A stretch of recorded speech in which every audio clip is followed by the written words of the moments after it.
Hey guys, welcome to my channel. So a few days ago, ginawa ko na unboxing video tong Denix na non-firing replica tri-barrel French flintlock pistol. So tatlong barrel niyan.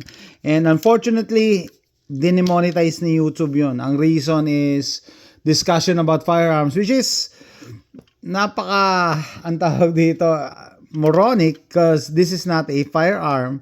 This is a display replica lang actually for cosplay. Wala yan. Non-firing replica lang yan. So today, iba naman. Meron ako binili. Yung cute version niya, eto. Yan. So ito yung pocket version niya. Single barrel design. Used na. Binili ko. Used sa Renaissance Fair. Brand new, $39. Binili ko sa eBay, $29. Sabi nyo siguro $10 difference, pero okay lang. Mas gusto ko nga yung luma kasi parang mas authentic. Kita nyo may patina na yung brass niya. Luma na yung pagka-brass. Plus ito, simulated ivory aka plastic. Naninilaw na siya, hindi na siya puti. So para siya talagang antique. Yan ang dating sa akin. Okay, so kita nyo muna, pakita ko yung design. So, replica to nung sinaunang flintlock pistol. Hindi natin kayang bumili ng original. Mahal talaga. Pang collectors, price na. Pag bibili ka ng mga gato, museum quality. Pero, it's nice na yung Denix na company ay gumagawa ng replica para meron tayo sarili sa bahay na copy. Anyway, yan. Single barrel design. Looking online, ginagamit daw to ng mga babae, no, kasi madaling itago sa dress nila, no, and yung mga gamblers, no, ayan, madali rin kasi i-conceal, and syempre yung mga aristocrat, may mayayaman, kasi ivory, di ba, tapos yung craftsmanship, talagang work of art. Para magpagawa ka ng ganito nung unang panahon, kailangan talaga may pera ka. So initially sabi ko, ba't parang maluwag? Pero ito lang naman pala yung maluwag. So sa totoong flintlock pistol, lalagyan mo ng pulbura yung loob, tataktak, sisiksikin mo, tapos lalagyan mo ng wad kapirasong tela yon. Tapos yung ball ng LED, sisiksik mo din yan. Tapos dito, maglalagay ka dito ng pulbura, sasara mo dyan. Pagka kinak mo na yan, tatamaan niya yan, aapoy, yun ang mag-i-ignite dito sa loob, tapos tatalsik. Masalimuot, no? Mahirap i-prepare, para mas madali pang kutsilyo gamitin mo. Pero, anyway, dyan nag-improve yung firearm industry. Nagsimula sa ganito. And, as compared dito, ito may 4 cock to, diba? Ito 2 cocks lang.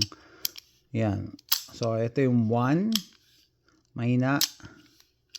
1. 2. Mas malakas. So, initially sabi ko, ano kaya? May nabasa ako sa mga forums sa Reddit na hinigpitan niya daw yung spring nito sa loob pag wind para mas malakas yung palo. Yung iba ginagawa tong yung may paputok lang na nilalagay para snap cap, ganon. Kaso napansin ko pagka 2 cocks to, matigas na yung trigger. So I think naka-design talaga yun na ganon. Matigas na siya Pagka hinigpitan mo pa, hindi ko alam, hindi na masarap iputok. Kaya sabi ko, okay na to, okay na. Ultimate trigger pala niya may design, no? Hindi lang simple na Pero syempre mas intricate yung design ng isa. Yan. Ito ang safety nito. Sa totoong flintlock, napupush yan forward. Pag nakakasana, pwede mo i-push forward, mailalak yan. Hindi gagalaw yung trigger. Yung hammer, sorry. Tapos mapapansin nyo yung muzzle nito parang sa canyon, no? Talagang kinapalan nila yung material sa muzzle. Diba? And if I have to guess, smooth bore lang to. Noong unang panahon, dahil yung ball na LED wala namang rotation Smooth bore lang. Kaya hindi siya ganun ka-accurate. Pang ano lang siya. Close encounter. So yan siya, ang cute. Ultimo yung misis ko nakyutan eh. Kumpara mo naman dito. No, small version niya. Cute version. Gaya ng nasabi ko doon, hopefully in the future, may manufacturer na magpo-produce ng ganito na pwedeng balahan ng 22LR para mas masaya. Mag-range time. Pang range time lang. Pang plinking. Siguro brake barrel. Tapos naka-fix na to. Brake barrel. Tapos may ina-atras doon. Para lang may nostalgia ka ng mga barrel ng unang panahon. Yan. Ito nyo. May markings ba to? Yan.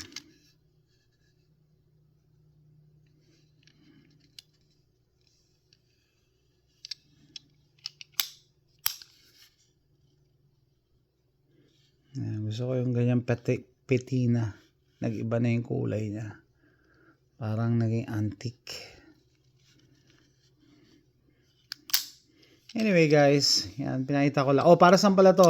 Display, conversation piece, pang cosplay. Sa costume ko na pirate, pwede to. Hanapan ko lang siya ng holster. And fidget toy. Habang nagko-computer ako, nanonood akong TV, nagagayan-gayan ako. Para mawala yung kati sa trigger mo eh. Yung kati ng daliri mo eh. Parang pag matagal ka na hindi nag-range, maghahanap ka ng ganito eh. Fidget toy lang. Wala lang. Plus, something na kakaiba. Hindi lahat kasi meron ganito. Kahit replica lang. Yan.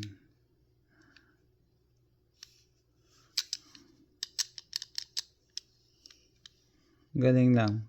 And if you think about it, paano naisip to nung mga tao nung unang panahon? Talagang it's both, sabi nga dun sa ang article na nakita ko, it's both invention and a work of art, no? Talagang ginagandahan pa nila yung decoration or design, lalo na sa grip area.